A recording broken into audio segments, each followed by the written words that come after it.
오늘 성경 말씀은 사도행전 4장 5절에서 12절입니다. 톨스토이의 대표작인 부활에는 재판 장면이 자주 나옵니다.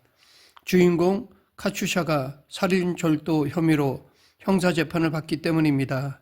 네홀류도프 공작은 피의자가 누군지 모르는 가운데 그 재판의 배심원으로 나왔다가 카츄샤를 발견하고 깜짝 놀랍니다. 네홀류도프 공작은 젊은 시절 객기로 카츄샤를 농락해서 임신하게 만들었습니다. 결국 카츄샤는 하녀 겸 양녀로 있던 집에서 쫓겨나 창녀가 되고 말았습니다. 카츄샤의 운명에 대한 책임이 자신에게 있다고 생각한 네올류도프 공작은 카츄샤가 실형을 선고받아 유형을 떠난 시베리아까지 따라가서 뒷바라지를 하면서 영혼의 자유를 얻습니다. 그것이 책 제목인 부활을 가리킵니다. 톨스토이는 당시 법정의 한 장면을 이렇게 묘사합니다. 검사와 변호사가 카츄샤의 범죄 사실을 놓고 공방을 벌이는 동안에 판사들은 그 말에 귀를 기울이지 않고 다른 생각을 합니다. 어떤 판사는 자기 아내와의 싸움을 걱정하고 어떤 판사는 빨리 재판을 끝내고 정부를 만나러 갈 일에 정신이 팔려 있습니다. 억울한 누명을 쓴 카츄샤의 운명이 걸린 재판이 판사들에게는 아침에 마시는 커피 한 잔에 불과했습니다. 모든 법조인들이 다 그런 것은 아니지만 이런 일이 전혀 없는 것은 아닙니다. 지금 한국에서도 이런 일들이 있을 수 있습니다. 실화를 바탕으로 만들어진 영화 부러진 화살도 그것을 주제로 하고 있습니다. 대학교에서 수학을 가르치던 교수가 억울하게 재임용에 탈락한 사건이 블랙 코미디와 같은 그 이야기의 단초입니다. 정의의 보류여야 할 법정이 늘 정의로운 것이 아닙니다. 때로는 의도적으로, 때로는 무의식적으로 불의의 편에 섭니다. 예수님을 십자가에 처형한 이들도 당시의 판사이고 검사였습니다. 오늘 본문의 배경도 법정입니다. 사도행전 4장 5절 6절에 1년의 사람들이 열거되어 있습니다. 관리, 장로, 서기관, 대제사장 안나스, 가바야, 요한, 알렉산더, 대제사장의 문중이 그들입니다. 이들은 당시 71명으로 구성된 유대의 최고 법정인 산헤드린의 구성원들입니다. 이들은 감옥에 갇혀있던 베드로와 요한을 불러내서 재판을 열었습니다. 산헤드린 의원들은 당시 최고 엘리트들이었습니다. 이들에 비해 베드로와 요한은 초라하기 짝이 없습니다. 이들은 원래는 어부였다가 나중에 예수님의 제자가 되었을 뿐입니다. 산헤드린 회원들은 베드로와 요한을 가운데 놓고 빙 둘러 앉았습니다. 이들은 베드로와 요한에게 너희가 무슨 권세와 누구의 이름으로 이 일을 행하였느냐라고 물었습니다. 권세와 이름은 똑같은 의미입니다. 황제의 이름은 황제의 권세를, 총독의 이름은 총독의 권세를 나타냅니다. 이들이 이렇게 물은 데에는 다 이유가 있습니다. 이 대답을 찾으려면 우선 베드로와 요한이 왜 감옥에 갇혔으며 왜 지금 재판을 받게 되었는지 알아야 합니다. 오늘 재판 이야기는 사도행전 3장 1절 이하의 사건과 직접 연관이 되어 있습니다.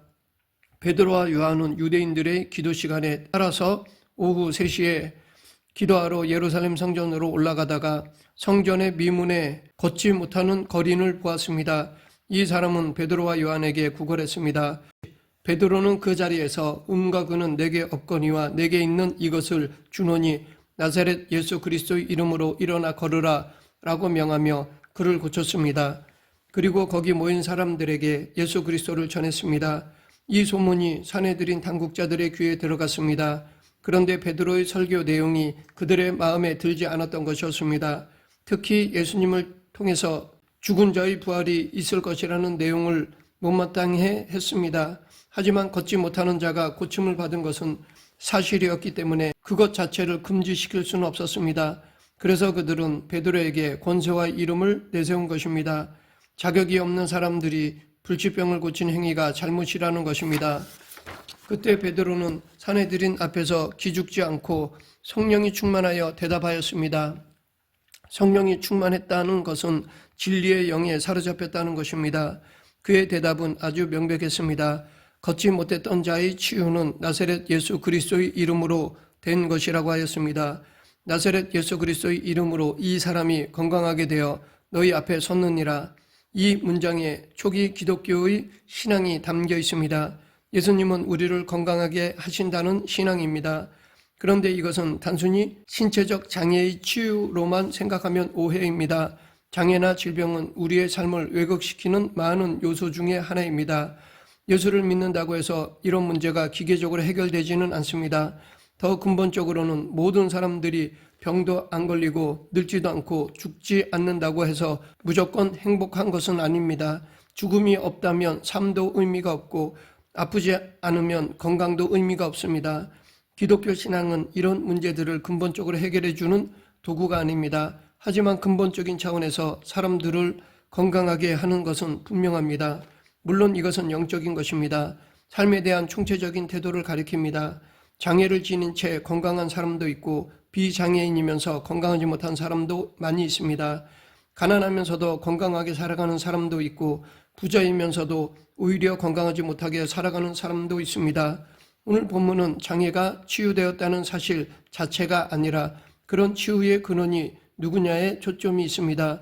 그 근원은 예수 그리스도입니다. 본문은 이 예수 그리스도가 누군지를 정확하게 설명하고 있습니다.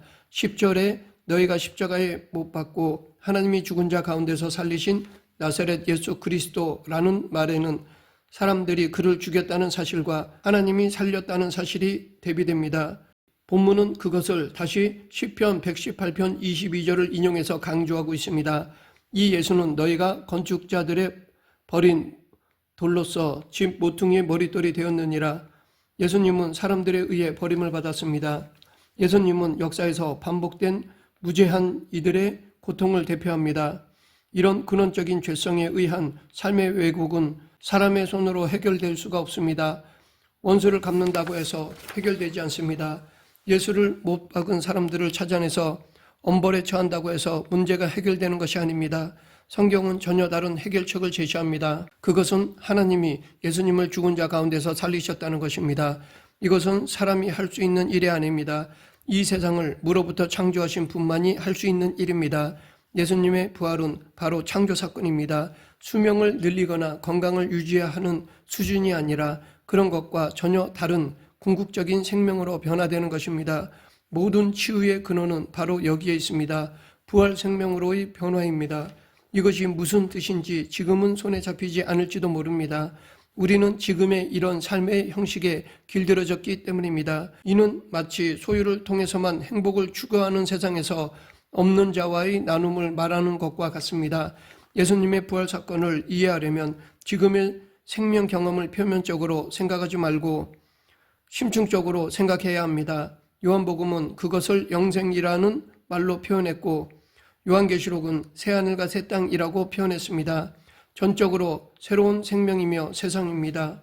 우리가 만든 것이 아니라 우리에게 오는 세상입니다. 오해하지 말아야 할 것은 이것은 지금 이 땅에서 인간답게 살아가려고 노력하는 것 자체를 과소평가하는 것이 아닙니다. 오늘의 삶을 정확하게 이해하고 의미 있게 살아가기 위해서라도 오늘 본문에 나오는 사람처럼 건강하게 되어 살아가기 위해서라도 궁극적인 미래에 참여하게 될 부활 생명을 생각해야 합니다. 그 희망을 놓치지 말아야 합니다. 초기 기독교는 그 사실에 집중했습니다. 치유의 근원이 예수님이라는 이 말은 예수님이 바로 그리스도라는 의미입니다. 그리스도는 구원자라는 뜻입니다. 본문 12절은 초기 기독교와 지금 우리의 모든 것이 걸려있는 말씀입니다. 다른 이로서는 구원을 받을 수 없나니 천하 사람 중에 구원을 받을 만한 다른 이름을 우리에게 주신 일이 없음이라. 오직 예수 그리스도만이 구원을 주신다는 뜻입니다. 이것은 메시아니즘에 대한 질문입니다. 당시 베드로와 요한을 신문하고 있는 유대인들은 메시아를 기다리고 있었습니다. 그들은 애굽, 아수르, 바벨론, 로마 제국으로부터 억압을 받았습니다. 메시아가 오면 그 모든 제국의 억압을 제압하고 예루살렘이 세계의 중심 도시가 되는 세상을 만들 것이라고 생각했습니다.